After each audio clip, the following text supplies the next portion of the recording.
नमस्कार दोस्तों, आप लोग का मेरा चैनल में स्वागत है।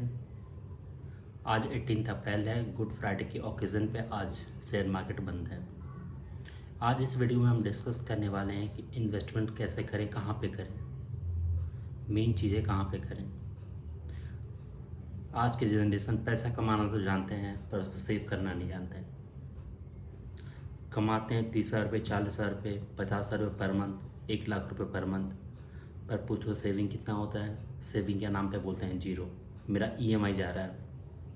अगर 2 लाख रुपए कोई आदमी कमा रहा है तो बोलता है मेरा 1.5 लाख का ईएमआई जा रहा है, 50,000 में मैं घर चला रहा हूँ। सेविंग कितना कर रहे हो भाई? 0 रुपये। तो जो ये अप्रोच है उन लोग का, ये बिल्कुल ही गलत अप्रोच है। चाहे आप 50,000 रुपये कमाओ, चाहे 30,000 रुपये कमाओ, आपको कुछ ना कुछ सेव करना ज़रूरी है। अगर आपकी सैलरी 30,000 रुपये है तो आप 15 से 18,000 में अपना खर्चा चलाइए, जो करना करिए। 10 से 12,000 रुपये सेव करना ज़रूरी है आज के ज़माने में। आप फिक्स कर लीजिए मुझे इतना सेव ही करना है।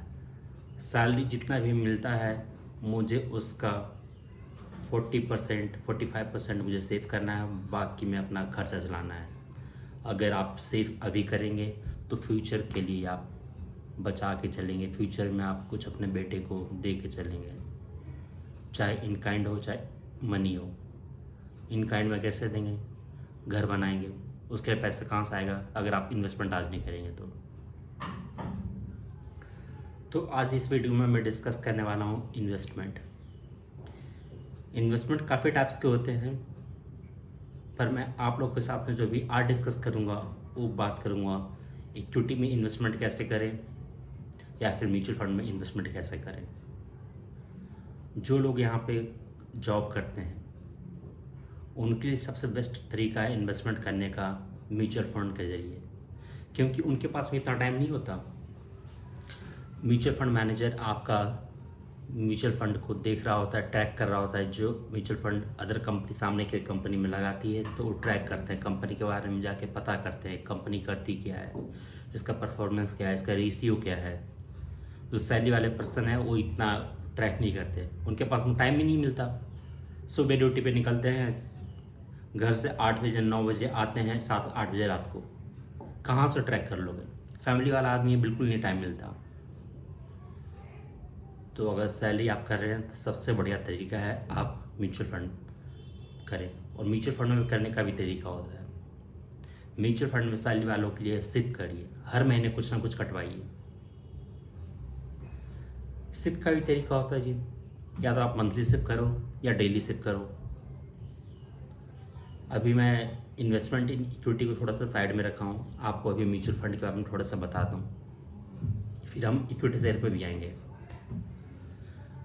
तो सिप 2 तरीके के होते हैं, एक तो डेली सिप, एक होता है मंथली सिप। मैं आप लोग से रिक्वेस्ट करूँगा कि आप डेली सिप को की तरफ जाएं। डेली सिप कितना ब्रोकर आपका देता है, कितना ब्रोकर नहीं देता है। ब्रोकर का यहाँ पर मतलब हो गया झरोदा हो गया, इंड मनी हो गया, एंजल वन हो गया। तो आप देख लीजिए जो आपका ब्रोकर डेली सिप देता है उसका आप एक बार खुलवा लीजिए। मैं इसलिए बोल रहा हूँ लॉजिक, सपोज एन एग्जांपल मैं देता हूँ। निफ्टी आपका अभी ट्रेड कर रहा है 23,800 रुपये। अगर आप डेली सिप कर रहे हैं, हो सकता है मार्केट ये कल 100 पॉइंट गिर जाए, परसों 100 पॉइंट गिर जाए, फिर बढ़ जाए 50 पॉइंट। डेली सिप में होगा हर लेवल पे खरीदते रहेगा। आप मंथली सिप करेंगे, आज निफ्टी है 23,800, आपका 1 महीना बाद ही निफ्टी आपको यहीं पे मिलेगा। आपने डेली सिप किया है तो इसका क्या बेनिफिट है, वो हर लेवल पे खरीद रहा है। 23,500 पे भी खरीदा है, 23,600 पे भी खरीदा है, 22,800 पे भी खरीदा है, हर लेवल पे खरीद रहा है। पर अगर मंथली सिप कर रहे हैं तो आपने इस महीने 23,800 पे लगाया था, अगले महीने भी 23,800 पे लगाएंगे, तो आपको कम यूनिट वहाँ पे एलोकेट होगा। इसलिए आप मंथली सिप के जगह डेली सिप पे जाएं।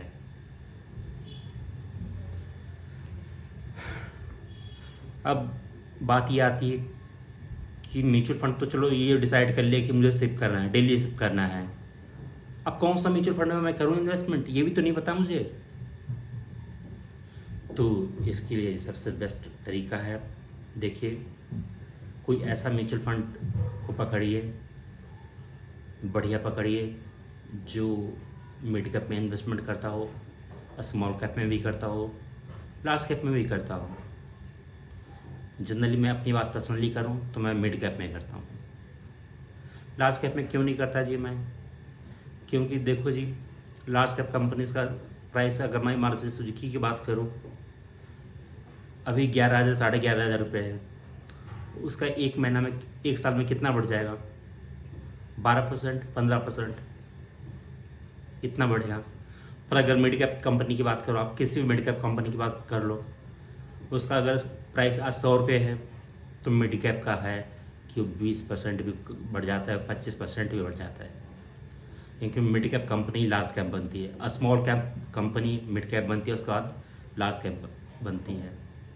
तो एक्चुअली में आप ये आइडेंटिफाई नहीं कर पाओगे कि कौन सा स्मॉल कैप में मैं स्मॉल कैप शेयर में लगाऊं, मिड कैप शेयर में लगाऊं। इट्स बेटर कि आप म्यूचुअल फंड हाउस को दे दो, वो स्मॉल कैप और मिड कैप जो भी आपको सही लगता हो आप लगा लो। जैसे आप सेव कर रहे हो 12,000 रुपये, 15,000 रुपये, 15,000 रुपये कर रहे हो सेव आपको, तो आप 60% मिड कैप को दे दो, 40% आप स्मॉल कैप को दे दो। आप ऐसे एलोकेट किया करो अपना म्यूचुअल फंड में इन्वेस्टमेंट। इससे आपका वेल्थ भी बढ़ेगा, ग्रोथ भी बढ़ेगा। ये हो गया म्यूचुअल फंड का तरीका। चलिए, ये तो मैं बात कर रहा था सैलरी वालों के लिए, जो सैलरी करते हैं, काम को जॉब करते हैं, उनके लिए कि म्यूचुअल फंड में लगाया पैसा। कैसे लगाएं? तो डेली सेप के थ्रू। कुछ लोग और होते हैं जिनके पास में नॉलेज नहीं होता, लैक ऑफ नॉलेज, बिजनेसमैन होते हैं, रिटायर पर्सन होते हैं, उनके पास में पैसा नहीं होता, तो उनके लिए भी म्यूचुअल फंड बेस्ट है।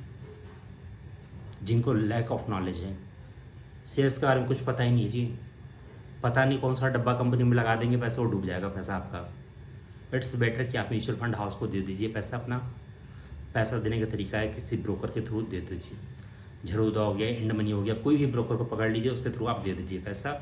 आपका पैसा ग्रो करते रहेगा। या at least mutual fund house, at least मैं बोल रहा हूँ, अगर आपका बैंक 7% एफ डी पे दे रहा है, सीनियर सिटीजन हो, तो आपका बैंक 8% दे सकता है, 8.5% दे सकता है, उससे ज़्यादा तो नहीं देगा आपका बैंक। इट्स बेटर कि आप म्यूचुअल फंड कंपनी को दीजिए। अगर मिड कैप का आपका म्यूचुअल फंड है, तो कम से कम आपका 15 से 18% का, अगर मिनिमम मैं पकड़ लूँ तो 12 से 15% का आपका रिटर्न कहीं नहीं गया पर एनम। कुछ भी हो जाए, किधर भी बम फट जाए, आपका 12% आपको देगा। हो सकता है शॉर्ट टर्म में आपका रिस्क, हाँ शॉर्ट टर्म में इसके साथ में रिस्क भी एसोसिएट हो सकता है। तो शॉर्ट टर्म के रिस्क में बात नहीं कर रहा हूँ, मैं लॉन्ग टर्म की बात कर रहा हूँ, 12 महीने या उससे अधिक की बात कर रहा हूँ मैं। पर अब आ गया जी, क्या पढ़े लिखे हो, आपके पास में नॉलेज है। अब मैं उनके लिए बात कर रहा हूँ जिनके पास में टाइम है, जो इन्वेस्टमेंट करना चाहते हैं पर पता नहीं कैसे इन्वेस्टमेंट करें। सबसे पहले तरीका है कि आपके पास में डीमैट अकाउंट होना चाहिए। किसी ब्रोकर के थ्रू आप अपना अकाउंट कहीं पे भी खुलवा लीजिए। एंजल वन हो गया, झरोदा हो गया, इंड मनी हो गया, नुवामा हो गया, जहाँ पे जो भी आपको ब्रोकर सही लगता हो उनके पास में अकाउंट खुलवा लीजिए।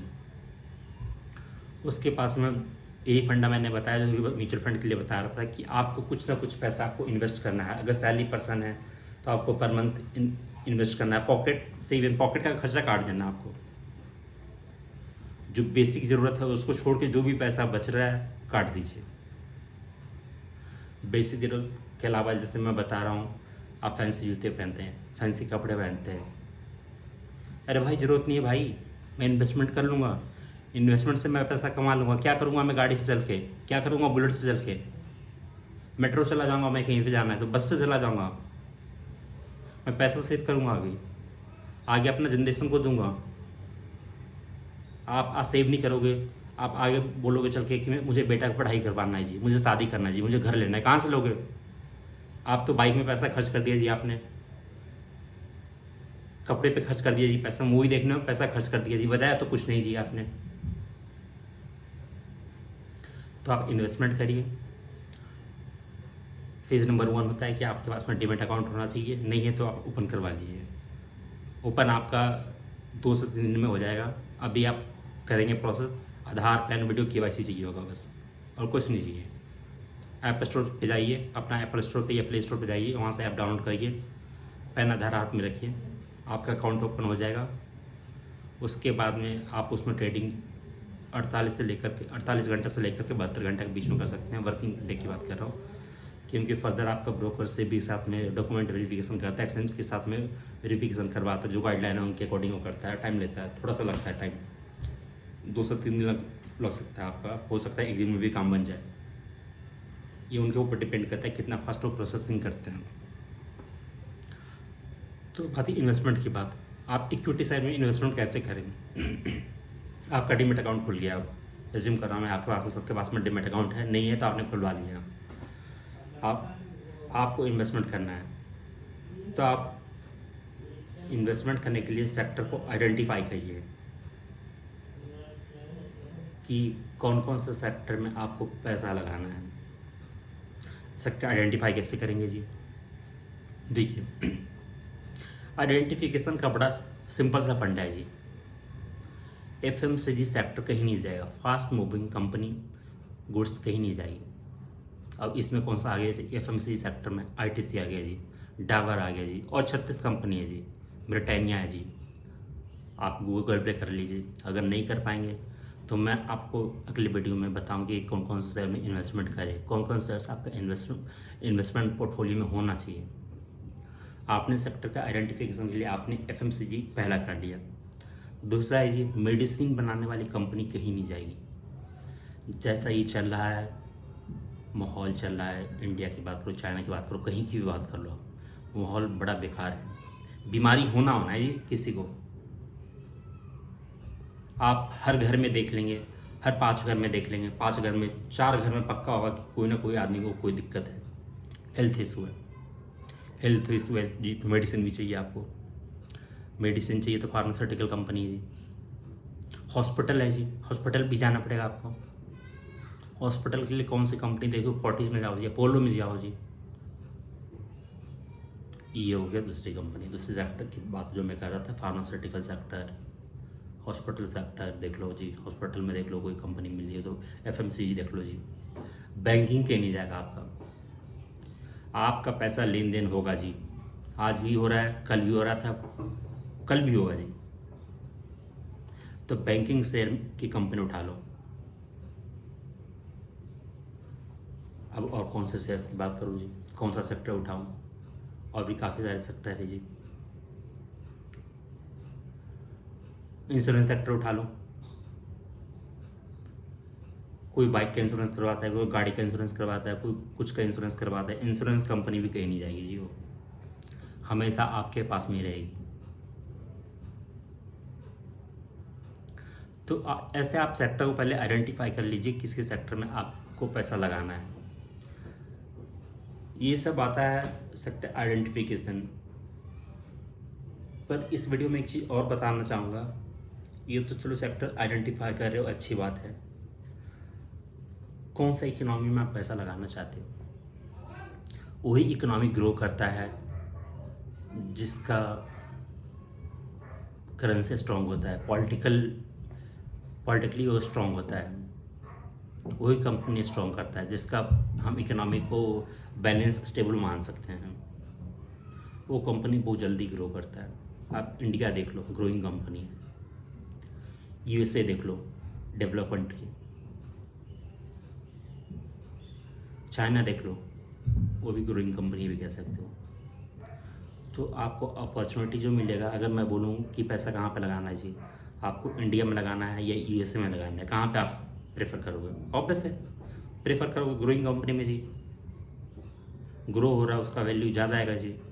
आज मैं 100 रुपये में खरीदूँगा, कल मैं उसको हो सकता है 10 साल बाद वैल्यू उसका हो जाए 200 जी। यहाँ पे पर थोड़ा सा रिस्क होगा, रिस्क अगर होगा तो बेनिफिट भी ज़्यादा होगा। रिस्क इस तरीके का हो गया, पॉलिटिकल रिस्क की बात कर रहा हूँ। करेंसी इतना फ्लक्चुएशन करता है। पर अगर मैं यूएसए की कंपनी की बात करूँ, वहाँ पे थोड़ा सा रिस्क कम होगा। रिस्क किस सेंस में कम होगा भाई? वहाँ पे रिस्क, वहाँ पे पॉलिटिकली भी उतना ऊपर नीचे नहीं होता जैसे इंडिया में होता है। वहाँ पे कम होता है। उनका करेंसी स्टेबल है जी, इकोनॉमिक स्टेबल है जी। तो ये तो रिस्क फैक्टर हो गया। जो हर कंट्री का अपना अपना रिस्क फैक्टर होता है, इसको देख करके आपको इन्वेस्टमेंट करना है। अगर फॉरेन में इन्वेस्टमेंट करना है, उसके लिए भी ऐप है जो मैंने बताया था, इंड मनी। इंड मनी के थ्रू आप यूएसए के स्टॉक्स में आप इन्वेस्टमेंट कर सकते हैं। गूगल खरीद लीजिए, फेसबुक का शेयर खरीद लीजिए, नेटफ्लिक्स खरीद लीजिए। अगर वो सब शेयर में इन्वेस्टमेंट करना है तो आपको इंड मनी के साथ में अकाउंट होना चाहिए। चलिए, ये तो अलग बात हो गई। मैं कहाँ पे था? मैं सेक्टर की बात कर रहा। आपने सेक्टर आइडेंटिफाई कर लिया जी कि इसी सेक्टर में मुझे पैसा लगाना है। सेक्टर आइडेंटिफिकेशन के बाद आता है कि उस सेक्टर की मैं कौन कौन सी कंपनी में पैसा लगाऊं। जैसे मैंने फार्मास्यूटिकल की बात की थी अभी, जो दवाई मेडिसिन बनाती है, फार्मास्यूटिकल कंपनी में आ गई जी। फार्मा सेक्टर की कंपनी जैसे सन फार्मा हो गया, डॉक्टर रेड्डी हो गया, ये सब जैसे 10 कंपनी एक सेक्टर में है। तो उन सब कंपनी में से अब मुझे आइडेंटिफाई करना पड़ेगा कि कौन से कंपनी में मैं पैसा लगाऊं, कौन सा ग्रोइंग कंपनी, कौन सा ग्रो करेगा। उन सब सेक्टर की जो कंपनियां, उस सब सेक्टर की कंपनी 3 सेक्टर उसमें बना होता है। स्मॉल कैप होता है कंपनी, मिड कैप में भी हो सकता है वो, लार्ज कैप में भी हो सकता है। ये डिसीजन आपको लेना है। ये डिसीजन कैसे लेंगे, इसके लिए आपको थोड़ा सा गूगल करना पड़ेगा, रिसर्च करना पड़ेगा। जैसे आप अपना ब्रोकर की साइट पे जाइए, ये गूगल के साइट पे जाइए, मनी कंट्रोल पे जाइए, उस कंपनी के बारे में खोलिए, रिसर्च करिए कि मैनेजमेंट का आगे का 5 साल का है कैसा। ओवरव्यू पढ़ ली उस कंपनी का, पढ़िए आप साइट पे जाकर के, या फिर पर्टिकुलर आप कंपनी की साइट पे जाइए, सबसे बेस्ट है। सन फार्मा में पैसा लगाना, पहले सन फार्मा पे जाऊँगा, मैं रिसर्च करूँगा कि कंपनी का विज़न क्या है 5 साल का, 10 साल का। पता चले कोई कंपनी का विज़न ही नहीं है। अगर विज़न नहीं है तो काम क्या करेगी? इसके लिए वहाँ पे कंपनी का विज़न आप पढ़िए। विज़न अगर पसंद आता है, गोल्स क्या है, ये सब पसंद आता है, क्या गवर्नमेंट उस सेक्टर को लेके, उस कंपनी को लेके फेवरेबल है आगे 5 साल में। अगर 5-7 साल में फेवरेबल है तो हाँ लगा लीजिए पैसा जी।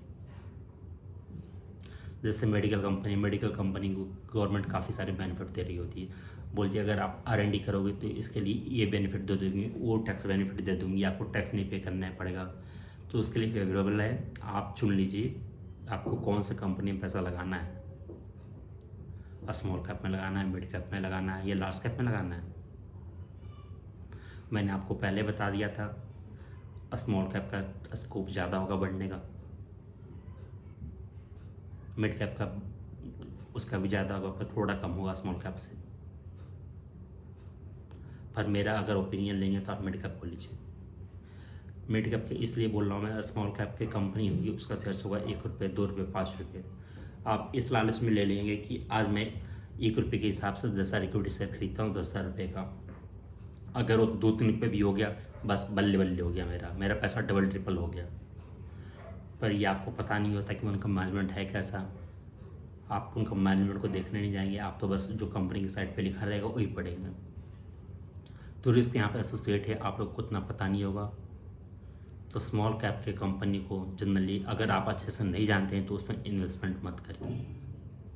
अगर कंपनी के बारे में आपको अच्छे से पता है, उसका गोल पता है, मैनेजमेंट के बारे में पता है, आप रेगुलर फॉलो करते हैं, उससे बेस्ट कुछ नहीं है। अगर प्रॉफिटेबल है, आगे का 5 साल का 7 साल का व्यू देखिए। ऐसे आप मिड कैप के साथ में कर सकते हैं। मिड कैप के साथ में क्या होता है, थोड़ा सा आप सेफ फील करते हैं। लार्ज कैप में हाँ जी, अगर बढ़िया ब्लू चिप कंपनी है, कोई दिक्कत ही नहीं है जी। आप SBI को उठा लो, मारुति सुजुकी को उठा लो, ब्लू चिप की कंपनी है, कितनी बढ़िया कंपनी है जी। आँख बंद करके मैं लगा दूंगा HDFC बैंक पे, SBI पे, सन फार्मा पे। क्यों लगा दूंगा जी? अरे सबको पता है, पूरा मार्केट को पता है कि बढ़िया कंपनी है, कभी धोखा नहीं करती। SBI बैंक तो सरकारी कंपनी है जी, कुछ भी हो जाए ये डिफ़ॉल्ट नहीं कर सकती। ये गवर्नमेंट बैक कंपनी है, डूबेगी नहीं, आपकी कंपनी है। ये तो हो गया आपका कि चलो जी कंपनी को सेलेक्ट करना है। कंपनी को सेलेक्ट करने की क्राइटेरिया क्या होता है, चलो जी हमने ये पढ़ लिया, उसका कंपनी का विज़न कैसा है जी, उसका गोल क्या है जी। अब कंपनी की बात आती है, कंपनी काम कैसे कर रही है। कंपनी के काम करने का देखो, आपको उतना रूल नॉलेज नहीं होगा कि कंपनी काम कैसे कर रही है। आप उनका बुक से पता कर सकते हो, उनका 4 रेशियो देखो, 5 रेशियो देखोगे, आपको वो देखना चाहिए। जैसे आगे जी earning per share. Earning per share का मतलब होता है जी एक इक्विटी शेयर के लिए कंपनी कितना पैसा कमा रही है। देखो, अगर आप पैसा डाल दोगे तो बैंक भी आपको दे देगा, एफडी करने पे 7% का दे देगा रिटर्न, 6.5-7% का दे देगा। अगर इतना ही रिटर्न कंपनी दे रही है जी, तो इसके लिए मैं क्यों जाऊँगा उनके पास में इन्वेस्टमेंट करने के लिए। उनके पास में मैं इन्वेस्टमेंट नहीं करूँगा अनलेस अदरवाइज मेरा रिटर्न कम से कम 12-15% का ना हो।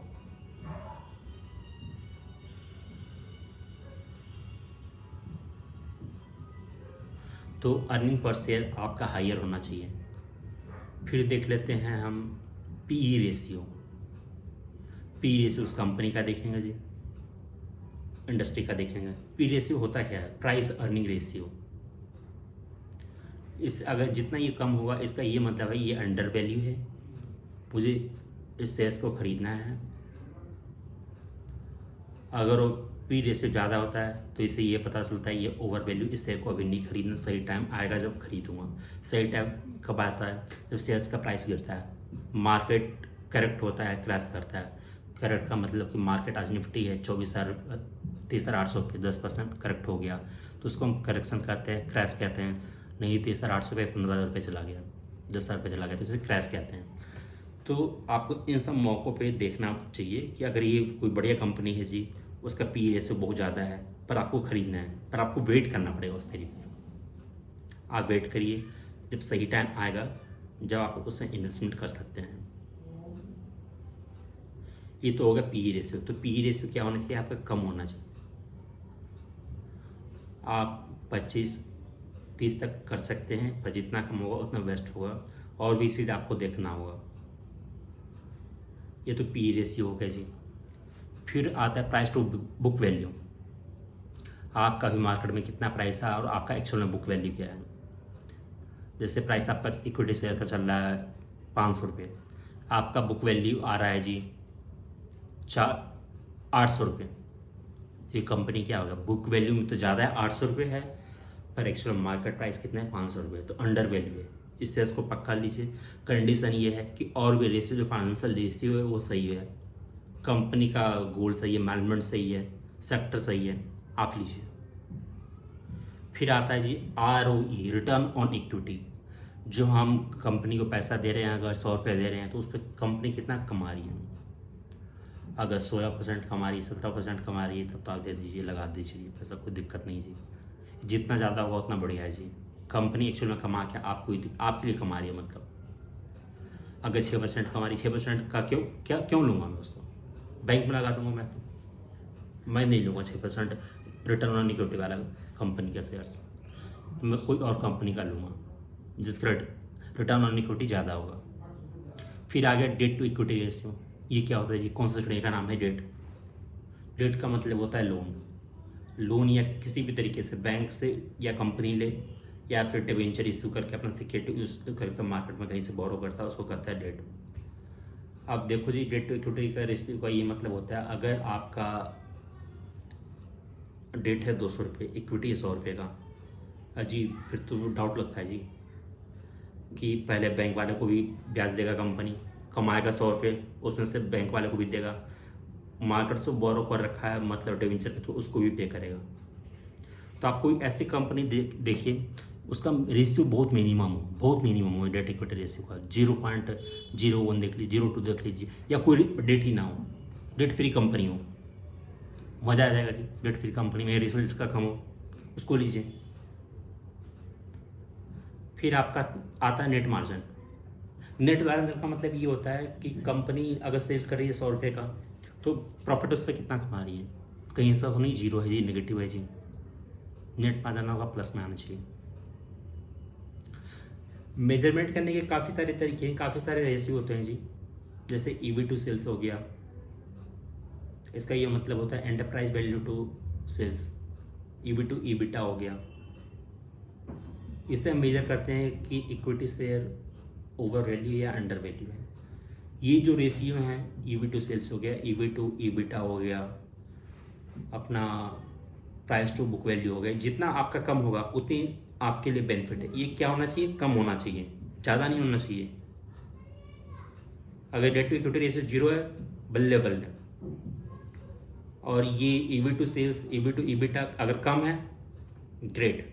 कम का क्या मतलब हो गया जी? कम का मतलब हो गया जी 2, 3, 4। अब मैं किस बेस पे कम की बात कर रहा हूँ, आप उसके साथ में कंपटीटर का देख लीजिए। कंपटीटर जैसे मैं example for an example RTC खरीदने का मन बना रहा हूँ। आरटीसी मैन्युफैक्चरिंग सेक्टर में काम करती है जी। इनका बिस्किट भी बनाती है, सिगरेट भी बनाती है जी, कपड़ा भी बनाती है, कपड़ा का भी ब्रांडिंग करती है जी। तो मैं देख रहा हूँ अगर इनका ईवी टू सेल्स ईबिटा 4 है, फॉर एन एग्जांपल 4 है, तो सेम सेक्टर में कौन सी कंपनी काम करती है? डाबर है जी, ब्रिटानिया है जी, एफएमसीजी सेक्टर में। अगर उनका रेशियो कम है तो मैं ओ लूँगा, सब्जेक्ट टू अदर रेशियो भी उनका बढ़िया हो, जो ऊपर से बात करते आ रहे हैं। ईपीएस आपका कभी नेगेटिव नहीं होना चाहिए, ईपीएस हमेशा आपका प्लस होना चाहिए जी, अच्छा खासा ईपीएस होना चाहिए। तो आप ऐसे कंपेयर कर लेंगे। कंपेयर करने के लिए आप उसके कंपटीटर के साथ में कंपेयर करिए, जब जाके आप कोई डिसीजन लीजिए कि मुझे कौन सा इक्विटी शेयर में इन्वेस्टमेंट करना है, कहाँ पे मैं कम से कम बैंक से ज़्यादा पैसे कमा सकता हूँ। अगर रिस्क ले रहा हूँ जी, इंडिया में पैसा लगा रहा हूँ, तो रिस्क तो है ही एसोसिएट, पता नहीं शेयर्स कब क्रैश हो जाए, तो रिस्क एसोसिएट ऑलरेडी है जी। तो आप इसके लिए आप R&D करिए, रिसर्च करिए पहले कि मुझे पैसा कौन से इक्विटी शेयर में लगाना है। अगर आपको इक्विटी शेयर समझ नहीं आ रहा तो सबसे बढ़िया म्यूचुअल फंड में डंप कर दीजिए। पर मैं आपको प्रॉमिस करता हूँ, मैं आपके लिए इक्विटी शेयर हमेशा लेकर के आऊँगा। आपको बताऊँगा कि आपको ये इक्विटी शेयर में लगाना चाहिए पैसा, इसमें नहीं लगाना चाहिए। मैं आपके लिए मार्केट को एनालाइज करूँगा, ग्लोबल कंडीशन को बताऊँगा कैसा है कैसा नहीं है।